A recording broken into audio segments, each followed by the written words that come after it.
Now, some people spend their entire lives wishing for amazing things they'll never get. Others just focus on doing amazing things with whatever they have. Now, this past March, Arizona State senior Anthony Robles won an NCAA wrestling title, capping a perfect 36-0 season, the tournament's most outstanding wrestler. Anthony was born with only one leg, and that should matter to you, even if it never really mattered to him. Take a look.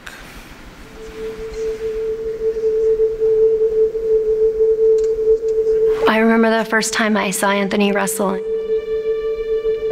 I went in the stands, and my son threw down his crutches, and he hopped to the middle of the mat. And there's this scrawny little kid, and that's my son, and I was so proud of him, but this woman was laughing, and it broke my heart. I never wanted him to look at himself and say, hey, something's wrong with me, because these people keep looking at me and pointing. But if anybody's known Anthony throughout his whole life, it's that big smile, that great personality, and never letting anything get him down. Even when they'd ask him, what happened to your leg? He's like, I was born that way. Just with confidence, he just says it. I know Anthony made it a point that he wanted to go to a Division I school. He had worked really hard with 2 undefeated seasons, 2 state titles. But he wasn't heavily recruited. He knew he had something to prove once again. When he first started, it was like, oh, poor thing, good for him, he's trying, he's got one leg, he's at a disadvantage. And then as he started winning, it was, well, he's got an advantage because he's got all that upper body strength, and people can't get low enough. And I'm like, no, the kid just figured out how to beat you guys. It will be a tall task for Anthony Robles, the senior from Mesa, Arizona, 7 minutes away from a national title. I was scared for him, knowing that it had to be Iowa, knowing that it had to be the former champion. Look at that. Beautiful technique by Robles. For anybody to give Anthony any credit, it had to be the best of the best.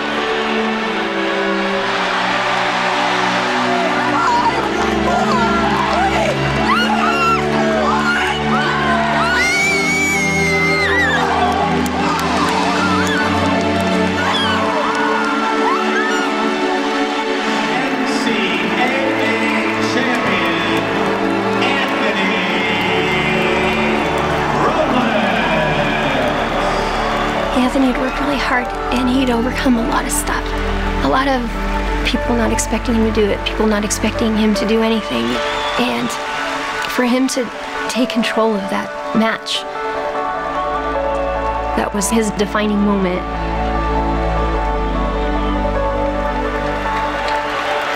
The pride I feel for him is indescribable. It's an honor to be Anthony's mom.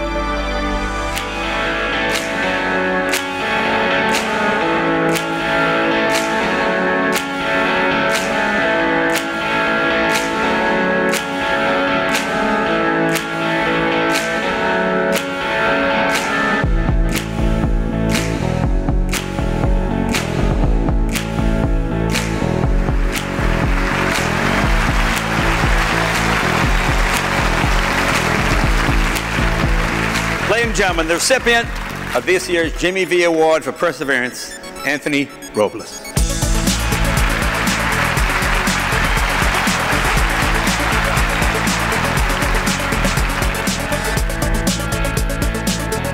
Thank you very much.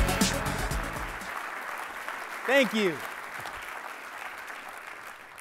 Well, thank you all so much. Good evening. Thank you for allowing me just to be here to share some of my story with you. And every time that video plays, I like to hang out by myself in the corner of the room in the very back, just because no matter how many times I hear my mom's voice, I hear the roar of the crowd, I get that feeling, that butterfly feeling, like I'm about to wrestle all over again. I mean, my heart's pounding, I'm cracking my knuckles, and I'll never forget that moment, because that was my dream ever since I got into wrestling. So for 9 years, I dreamt of that opportunity to wrestle on that mat to win this championship ring. So that was my senior year. It was Philadelphia, Pennsylvania. There was 20,000 people in this arena. And I remember after the match, I run back down that red carpet, and I'm hustling because they want me to run back out again to accept my trophy. So literally, I have no time to catch my breath. I can't celebrate with my family. I just have to put my warm-up gear on and run out. And I remember just popping my head through my jacket, and I'm covered in sweat, and my heart's pounding and breathing heavy. I popped my head through my jacket, and I looked down this long hallway. At the end of it, there was a TV on, and they had it on ESPN. They were showing highlights of my wrestling match. And to me, that was a surprise because depending on what part of the country you're in, wrestling's not the biggest, most popular sport. It's not like football, basketball, baseball, to where ESPN, it's covering it 24/7. So I see this TV, they're showing highlights, and I felt like I was living a dream. And it was a dream really that never stopped. I mean, later that night, I'm celebrating with my family at dinner. The phone would not stop ringing. There was a book company that called saying they wanted to do a book about my life. A movie company would call saying they wanted to do a movie as well. And I'm blessed to say that we actually just finished up with the filming and editing of the film. It's being produced by Amazon and Artist Equity, Ben Affleck's company. It's going to be making a world premiere September 5th at Toronto Film Festival and in theaters this year in December. So truly blessed. On top of that, the cast is just incredible. One of them that is part of the cast is Jennifer Lopez, who's playing my mom. So as you can imagine, my mom is very happy about that. On top of that, I got to do all the wrestling scenes. So I was basically my own stunt double out there. So truly blessed. You know, I never got into wrestling for the attention. I didn't expect any of these opportunities. I just wanted to be the best. I just wanted to reach my goal. But all these other opportunities afterwards, they're truly been a blessing to me. But it was a long road to get here tonight. And I call it my journey. And I learned so much going through that journey. One of the things that I learned through it is that I didn't just wrestle on a mat against the flesh and blood opponents. I wrestled off the mat as well. And I think to some extent, that's something we can all relate to in our own way. Right? I think in life, we all have our own opponents that we have to wrestle, whether it's physical, mental, family, work. There's always an opponent. There's always something that we have to wrestle against, to compete with. And despite my obstacles and my opponents, I learned a word. And it came from my mom. It's that word, unstoppable. And you heard from my mom in that video briefly. You know, I love my mom so much. I'm blessed to have her in my life. My mom, when she had me, she was pretty young. My mom was 16 years old. She was in high school when she had me. And when my biological father found out that she was pregnant with me, he basically took off. So I've never met him. He was never around. So for a little while, my mom was on her own. And the crazy thing was that she did not expect me to be born missing my leg. Not even the doctors were expecting that. So the way my mom tells it, the day I was born, the doctors literally grabbed me and they rushed me out of the room. So my mom, she wasn't even allowed to see me. She couldn't hold me. She said she remembers just laying there in this daze asking, "Where are you taking my son? I want to see my son. I want to hold him." She said she'll never forget the look in the nurse's eyes. She could tell something was wrong. And at some point, the head doctor came back in. He said, "Your son's going to be okay, but there was a problem. He was born missing his right leg." They said, "That's where we're at right now. We're going to run some tests, but just so you know, that's where we are." He was missing his right leg. And as you can imagine, growing up, I started to notice that I was different. You know, but I didn't understand it. You know, I didn't understand why going to the grocery store, walking down the aisles, why kids and adults would kind of look at me and kind of whisper as I walked by. I mean, for the longest time, the first day of school was something I dreaded it. You know, I never looked forward to it because I knew as soon as I got there, everyone would be looking at me, right? Everybody's staring, kids would point, and someone would say things. And there were a lot of days I'd go home just broken, you know, just crying. And I'd ask my mom, I was like, "Mom, why am I different than everybody else? You know, why was I born like this?" And I'm blessed to say that I'm the dad to an 18-month-old baby boy. His name's Abel. I couldn't imagine him asking me that question. You know, but luckily I have a mom that's a lot smarter than me because she'd always tell me the same thing. She'd say, "There's nothing wrong with you."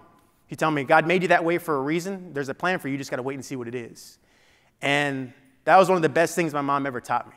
The second that she would tell me, she said, "You never let your challenge become your excuse." And the way she saw it, this was going to be my challenge, right? For the rest of my life, every single day, a certain way, this was going to be my challenge, my opponent. But she said, "You never let your challenge become your excuse to say, I can't do it, to set the bar low, to give up." So that was my mentality growing up from my mom. So she always encouraged me to try different things, you know, different goals, and just to see what I was capable of. And so I played different sports, but at 14, I decided to try a completely new sport, foreign from my family, wrestling. Now, the day I went to wrestling practice, I didn't tell my mom where I was going. Okay, so she just thinks I'm at school a little bit longer than usual. And I remember coming home that day, just like running through the front door, yelling, looking for my mom, just super excited. I'm like, "Mom," I'm yelling, "Mom." And she was in the living room.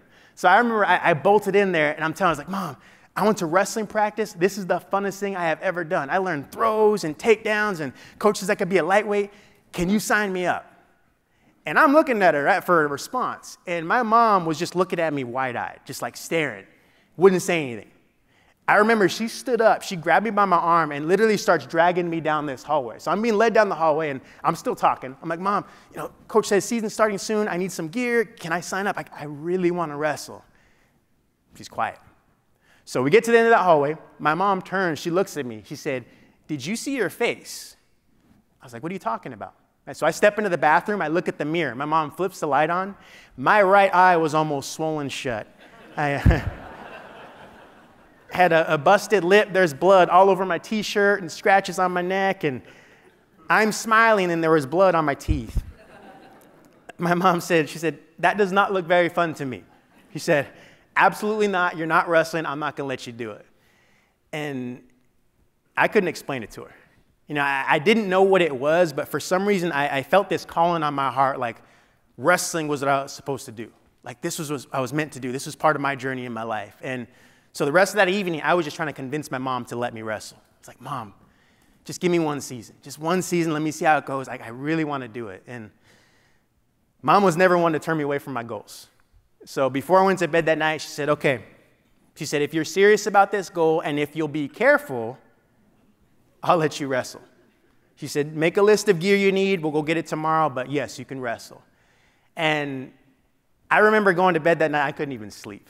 I'm imagining my wrestling career in front of me, the awards and the medals and rings and everything I was going to get, my successful career. And I actually had a bookshelf. It was right next to my bed. I remember looking at it and just thinking, okay, first thing in the morning, I'm taking those books down because that's where I'm putting my trophies.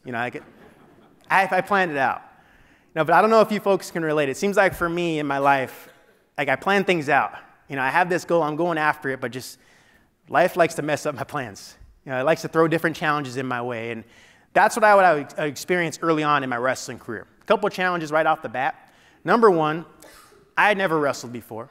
My coach had never coached someone missing a leg before. And I couldn't jump on YouTube or Google and type in one-legged wrestlers and then, all these tutorial videos can pop up. So we're basically creating this whole new style of wrestling from scratch that people had never seen before. Challenge number two, the lightest weight class in high school wrestling at the time was 103 pounds. Now, wrestlers are always having to watch their weight, especially in college. I'm 14 years old. I'm wrestling the 103-pound weight class. I didn't have to worry about my weight. I could eat whatever I wanted to. I could step on the scale with everything on because the heaviest I got at 14 years old was 90.5 pounds. I'm little. My nickname from my teammates, even when I got bigger, when I bulked up, it was Urkel. I don't know if you guys remember Steve Urkel. Yeah. I'd tell my teammates all the time, I was like, you're just jealous because I look like Denzel and you don't. But, it was Urkel for me. Okay, so here I am. I'm smaller than the guys I'm wrestling. They're bigger. They're stronger than me. Coach, he doesn't know what to teach me. So that first season, it didn't go well. That first season, I actually finished. I grew up in Mesa, Arizona. I finished dead last in the Mesa City tournament. And I'll never forget losing that final match. And just, I shook my opponent's hand. They raised his arm up, and I walked to his corner. And when I shook his coach's hand, my head was down. I put my hand out, and he shook it. He said, good job. But for some reason, it was the tone of his voice. The way he said it, I remember just looking at him right in the eyes, just staring at him. And I could tell he didn't expect me to win in the first place. I could tell he kind of felt sorry for me, and he saw me for what was holding me back, for what I didn't have. And it was a look that I had gotten accustomed to from people outside my family. And I just remember it lit this weird, it was like a rage, a frustration, this pain inside of me. And the rest of that tournament, I just sat up in the bleachers by myself, cheering on my teammates, but inside I was broken. And I'm just like, why not me? I was like, I'm showing up every day like my teammates are, how come I can't win like them? Like, this isn't fair, this isn't right. And I didn't know what to do about it. I remember going home that night, and literally for 2 hours, I sat on my bed, and I just stared at that bookshelf, and not a single trophy was on it. And, as you can imagine, I went through the pity party in my head, if that's what you want to call it. It's not fair. I'm missing my leg. I'm smaller than them. I don't know what I'm doing. Coach does. I went through all of it. You know, and I kind of came to that crossroads moment mentally where I was like, well, you know what, maybe this isn't for me. You know, maybe I should find a different goal, a different thing to pursue, a different dream. But there was a voice in my head, and it's always been my mom's voice. You know, that voice, it told me, it said, don't let your challenge become your excuse. You know, and so that night, I did something special I'd like to show you. You know, I'm blessed with a pretty cool trophy case at home. I got this ring in there. I have my championship uniform, the singlet, and also the movie singlet that I wore in the movies. But right next to this ring, in that trophy case, that night I made a decision. I said, you know what, I'm done. You know, I am not going to stop wrestling or training until I am the best wrestler to ever come out of Arizona. I'm on a state championship, national, I'm getting all of it. So that night, I'm 14, I wrote down my goal of being a state champ, my very first goal right here. And you know, it's getting up there in age, so I had to laminate it because it's starting to fall apart. But every day I would look at this. You know, every day I'm up in the morning brushing my teeth, it's on my sink. I go to practice, it's on the back of my locker as I'm gearing up. Get home, go to bed, it's right there on my nightstand. And I was blessed with a great support team around me that helped me reach this. One of them was my high school coach. And so off season, I go into his office, I said, Coach, this is my goal, can you help me reach it? He said, absolutely. He said, we'll train all summer long if you're up for it. He said, I'm in. He says, but you're going to be smaller than the guys you wrestle for a little bit. He said, so we need to make you mean enough and tough enough to handle that. He said, go see if Chris will be your main training partner this summer. So there is a guy on our team, his name's Chris Friege. He was a state champion. He was the captain of our wrestling team. He wrestled at 152 pounds, a lot bigger than me. He also happened to be the meanest wrestler on our team, and by mean, he had the most penalties in a wrestling match. So even his old teammates were nervous to compete with him. And so I remember I went up to him, I said, you know, Chris, this is my goal. Coach says you can help me. I need to be tough. You know, I need to be mean. Can you help me? And he kind of stared me up and down and sized me up. He said, you know what? He said, if you're willing to show up every day, I'm in. He said, but I'm not taking it easy on you. He said, so you better be ready to go. And true to his word, every single day, we had some double doors with a pad on them. On one side, it was our wrestling room. On the other side, it was a basketball court. If you walked by during our practice, you hear a couple thuds. That was Chris throwing me against the wall.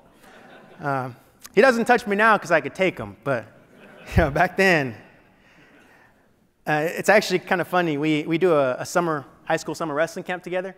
And so we were teaching this past summer, and the kids were on a break. You know, so Chris and I were hanging out and on the mat, waiting for them to come back from lunch. And I remember looking at him, I was like, Chris, let's wrestle a match for old times. Let's see who wins.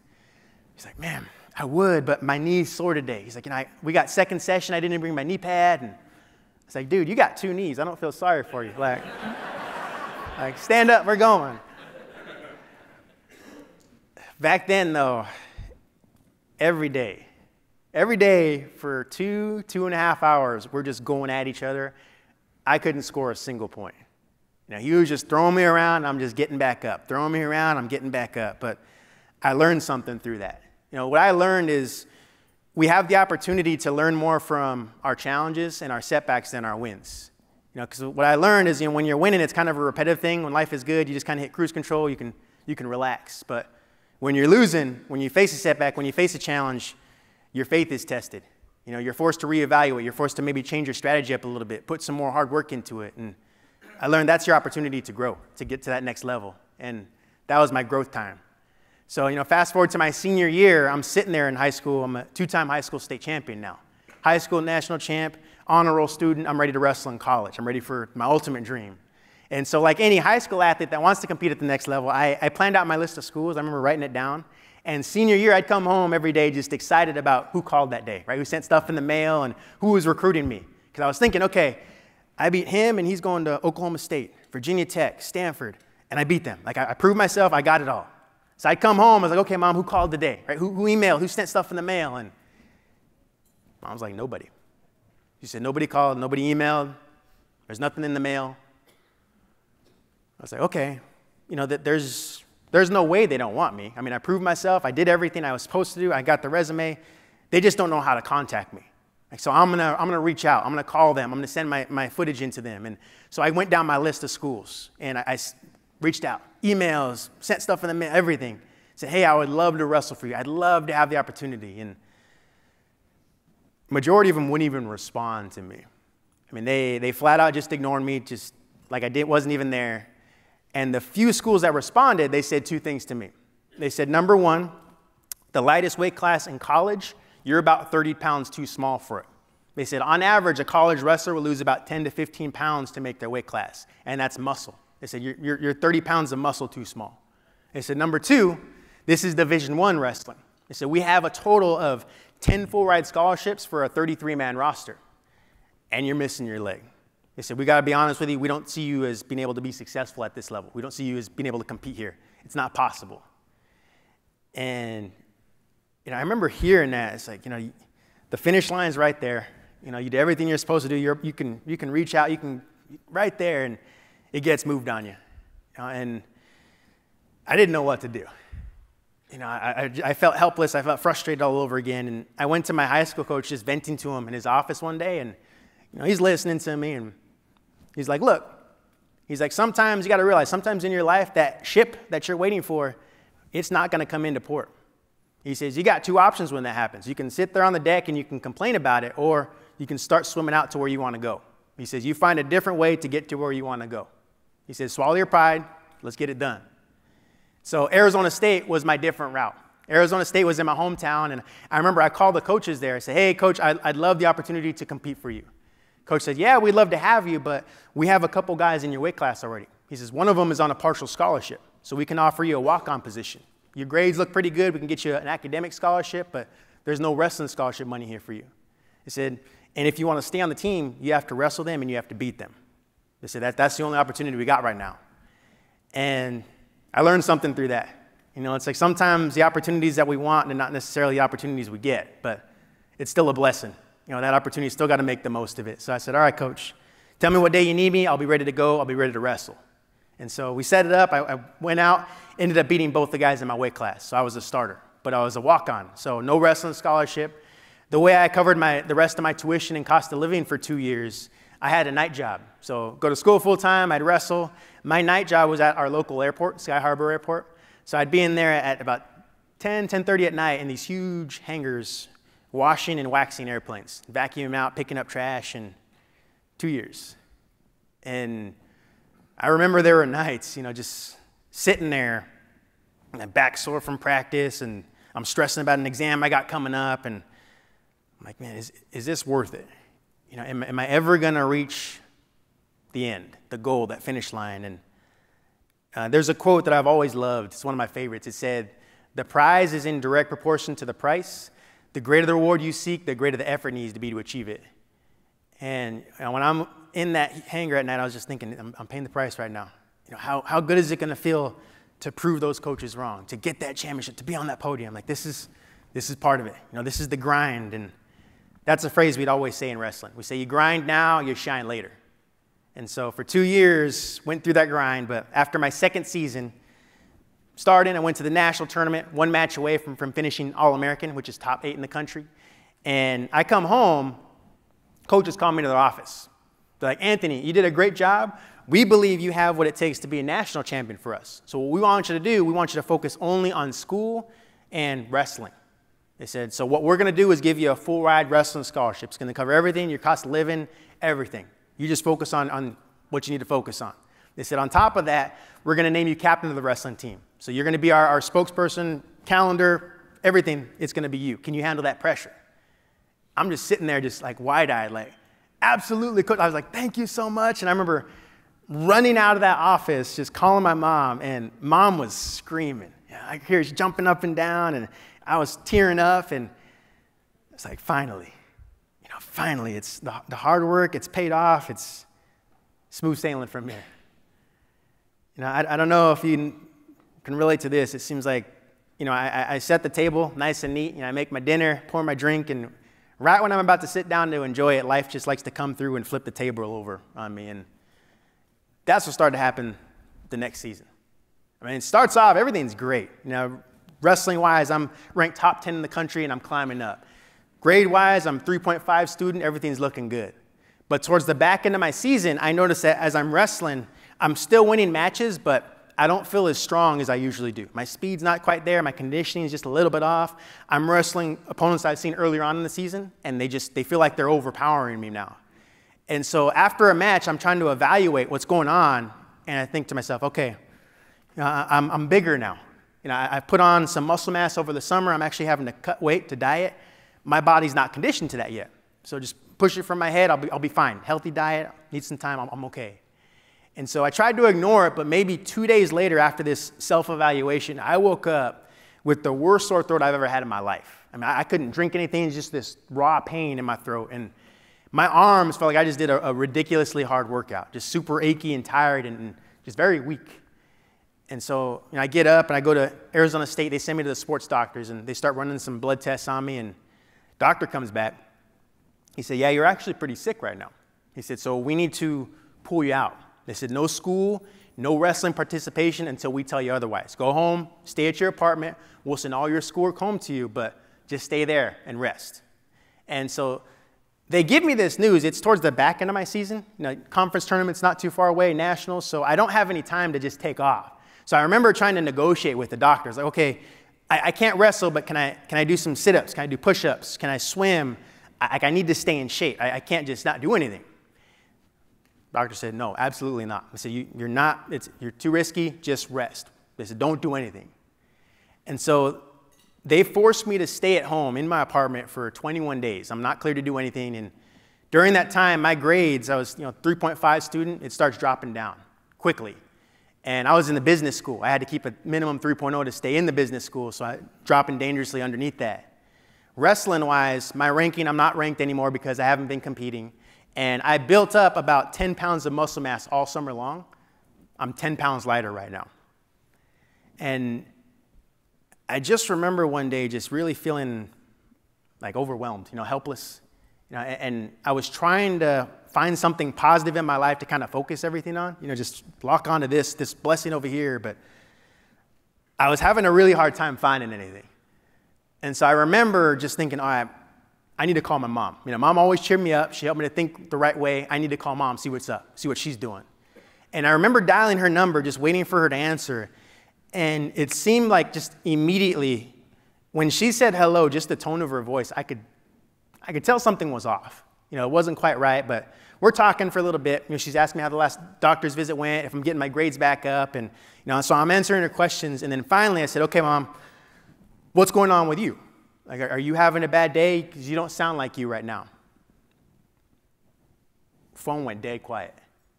I remember just pulling my phone from my ear to make sure it was still connected. And I'm seeing the numbers tick in, and I'm like, okay, Mom's still there.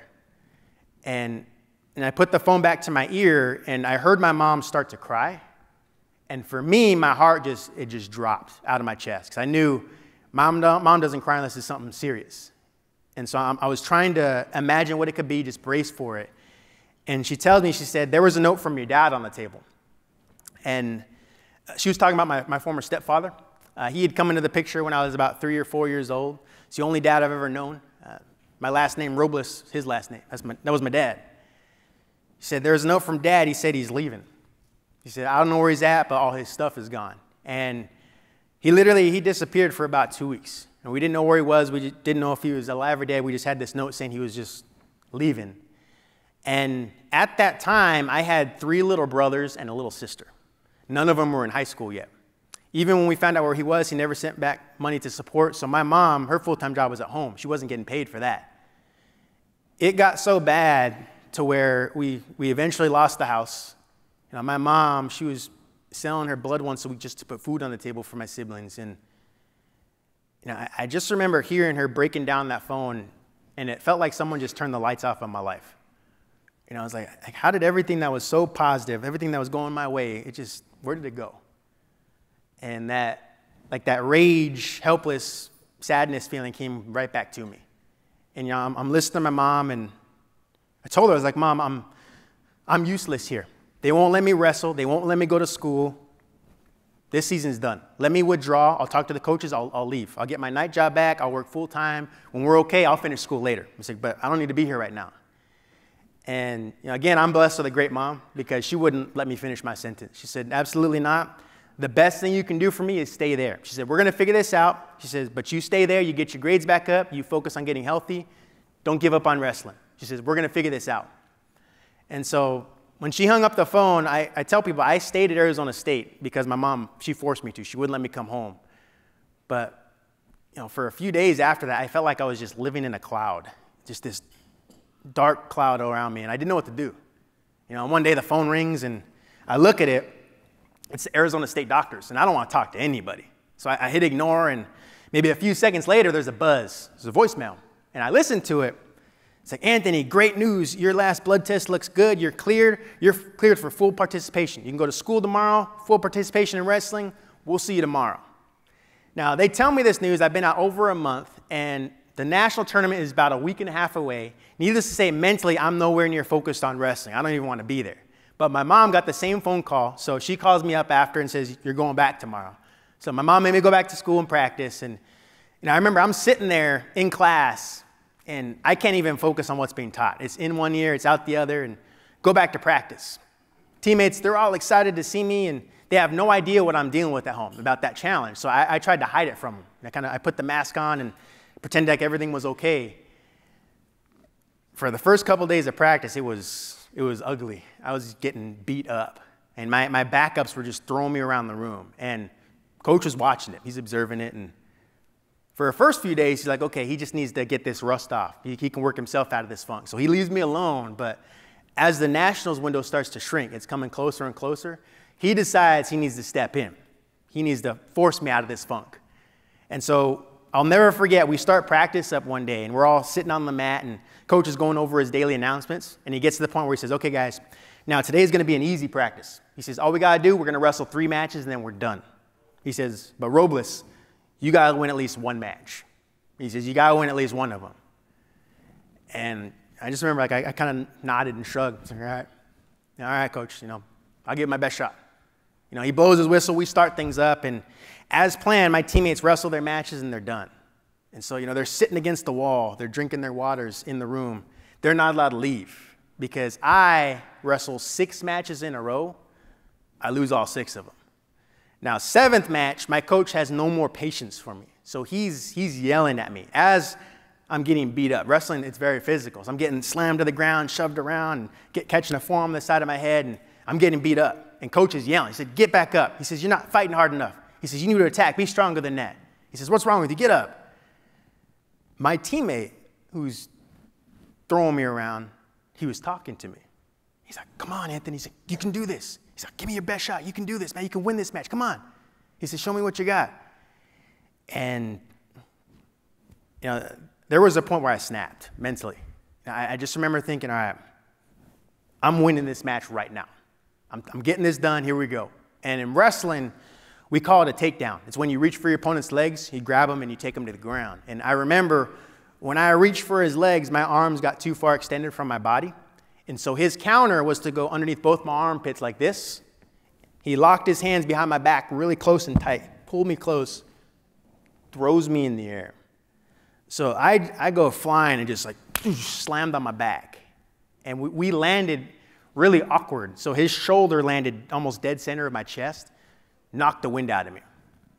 I'm laying there looking up at the ceiling, and it's still a live wrestling match, so he's not letting me back up. So as I'm laying there, my instincts kick in, even though I'm in pain. My instincts, technically, for wrestling, coming in, okay, hips here, shoulder here. I knew exactly what I needed to do to get off my back. I'll never forget at that moment, a voice was just screaming at me. It's like, man, you just lost 6 matches.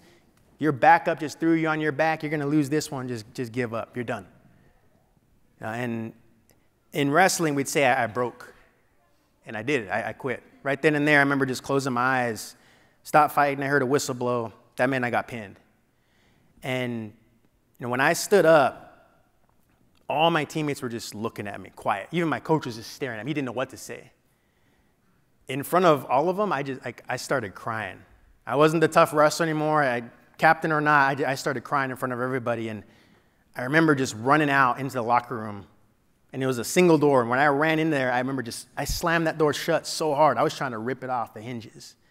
And I'm in there just in this rage and pain. And I remember ripping my name tag off the locker and throwing it across the room and packing my bags. And when I turned to leave, I didn't realize my coach was right behind me watching the whole time.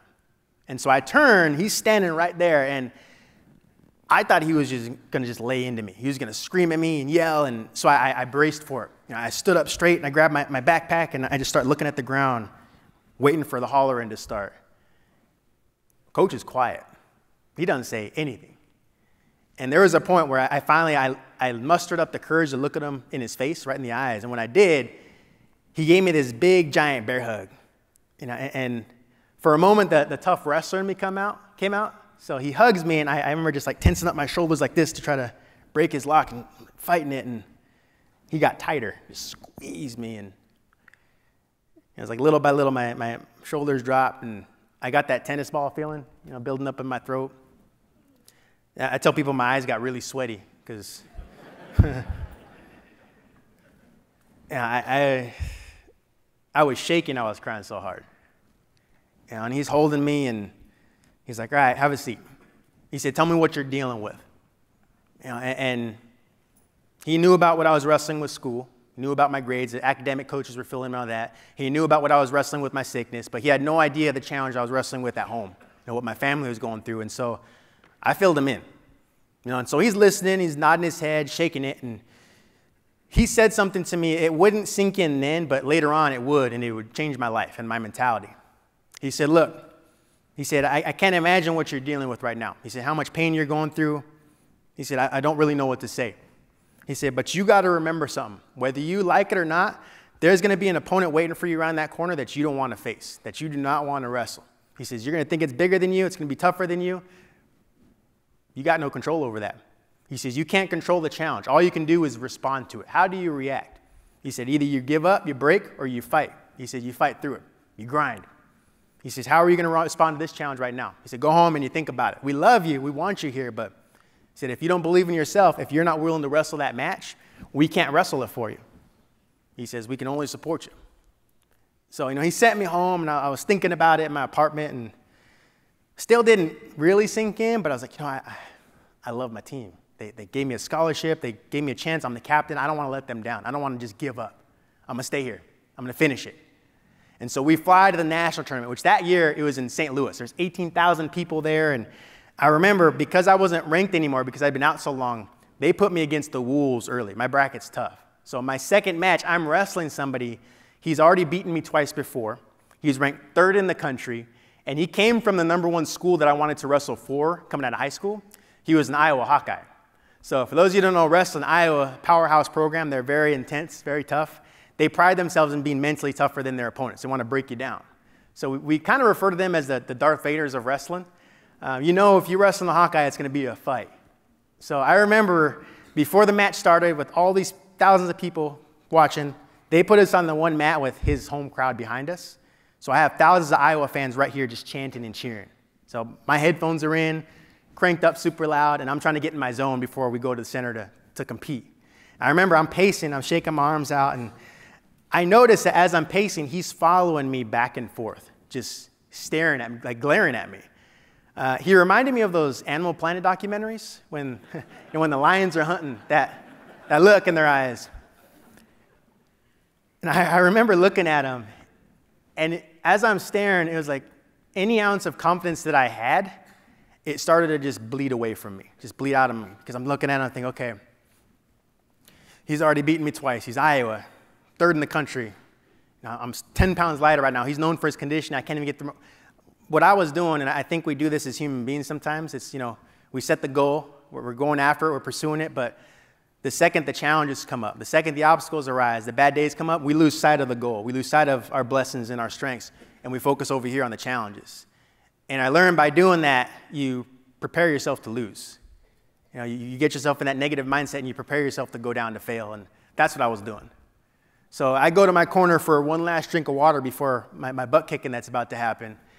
And my coach is sitting there. He had this expression on his face like he was so happy he wasn't me at that moment. And I remember I started laughing, and he starts laughing, he's smiling, and he just does this. He's like, he doesn't say anything, he just, right then and there is when it clicked and it made sense. What he told me in that locker room, how am I going to react right now? Yes, this is my big challenge in front of me. Yes, there's all these reasons why I probably shouldn't be able to accomplish this, but What am I focused on? Am I focused on my strengths, my blessings, and getting this done, or am I preparing myself to lose by looking over here? Like, all right, I'm going to beat him. I'm going to find a way. I'm going to take him out. And so I remember going to the center of that match, and we're wrestling, and it looked like one of those cartoons where the cat and dog, they're fighting in the dust cloud, because from start to finish, we were just all over the place.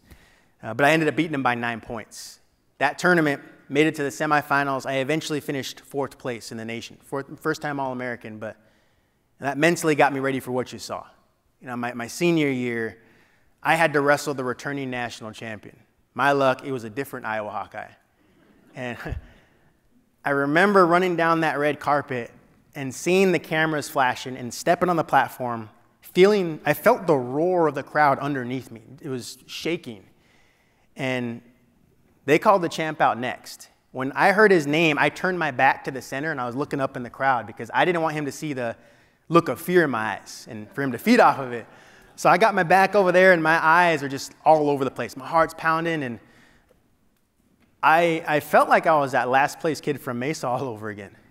I didn't think I had what it took at that moment. But I'll never forget, as my eyes are darting around this arena, I lock up on one section in particular. It's way high up, but I'll never forget looking up there, because when I did, everything got quiet. It's like my heart, the beat just slowed down, the pace, and I'm looking at my mom. I'm looking at my 3 little brothers, my little sister, my high school coach, and Chris. They're all up there cheering for me. I call them my voices in the crowd. My blessings in life were right there. And I just remember looking at them thinking, I'm going to win it for them tonight. Now, it's a bad night to be him because I am not losing this match right now. No way. And so they call us to center. He was glaring at me. I knew as soon as the ref blew that whistle, he was going to try to take my head off. And sure enough, blows the whistle, boom, he's right on me. That match, it was a battle. But I remember there was about 10 seconds left, and if you saw in the video, there was a point where I'm on the ground and his chest was on my back. We call that front head cover position, or front headlock. So 10 seconds left, I'm beating him 7-1. Only way he could beat me, he had to throw me to my back and pin me. I knew that. So I'm trying to be down there just defensive. He was stretching my arm out next to my head like this. He had his hands locked underneath my chin, and he was pulling up. So I'm here getting stretched out, and with all his weight back here and him squeezing, I was basically getting choked down there. What he wanted me to do it was technical, it was kind of a chess match. He wanted me to fight his grip with my free hand to breathe. My elbow comes up, he throws me, I lose the match. So I remember being down there faced with a difficult decision. I'm like, okay, he's about to choke me out right now. Like I'm getting a little dizzy, he's squeezing me, he's about to choke me out. If I fight that hand, I lose this match. There's got to be a medic around here somewhere. Right. They'll wake me up a national champion. I'm okay with that. I'll take a quick nap. But he was squeezing me. My face is getting smashed into the wrestling mat. But I heard the referee. He was right there, down, right next to us. He's counting down. It's like 10, 9, and the crowd started getting into it. 8. And they got down to 0. And I just remember closing my eyes and just pointing up. At that moment, the plan finally made sense to me. My mom always told me, God made you this way for a reason. It was right then and there. And they said new national champion. Obviously, we're not all going for the same goals. We don't have the same thing written down, but I know as individuals, as families, as a group, we have those things that we're going after in life. And I just want to encourage you folks, don't focus on the challenge. Don't focus on the obstacle in front of you. Focus on your strengths. Focus on the blessing and what you're chasing after. Just keep that mentality and be ready to grind. That's, to me, is what unstoppable is. It's not about what you face, it's about how you react to it. And ever since that moment, I've been blessed. I get to travel, speak to amazing groups like you. And like I said, the movie's all done. We'll be flying out to Toronto, my family and I, to watch the world premiere. Unfortunately, they said Denzel was too old to play me in the movie, but I think Jarrell Jerome's going to do an amazing job. And it's been an honor. One of the honors I also had was to go to the ESPY Awards. And I remember being there and looking at some of the world's greatest athletes. LeBron James, Tom Brady, Aaron Rodgers, Serena Williams, they're all there. And I remember giving a speech, but I finished off with a poem.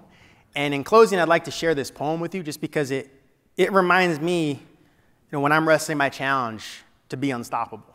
And it's actually called Unstoppable. So I'd like to share that with you in closing. Every soul who comes to earth with a leg or two at birth must wrestle their opponent knowing it's not what is, it's what can be that measures worth. Make it hard, just make it possible. And through pain, I won't complain. My spirit is unconquerable. Fearless, I will face each foe, for I know I am capable. I don't care what's probable. Through blood, sweat, and tears, I am unstoppable. But thank you all so much for this opportunity to share with you this evening. It's truly an honor. Thank you.